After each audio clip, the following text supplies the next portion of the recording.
பெண்ணுடைய தகப்பனாருக்கும் எங்களுடைய இசைக்குழுவுக்கும் ஆதியிலேயே ஒரு தொடர்பு உண்டு. ஏனென்றால் அவர் இசை கற்றுக்கொள்ள வந்தார் எங்களுடைய இசைக்குழு தலைவர் அவர்களிடம்.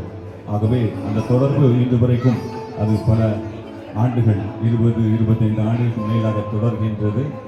அதை நினைத்து நாங்கள் ஆண்டவரை ஸ்தோத்தரித்து அவர் ஒரு மிஷினரியாக இருக்கிற நிமித்தம் இந்த நேரத்தில் வாழ்த்தி பாடுவதில் மகிழ்ச்சி அடைகின்றோம்.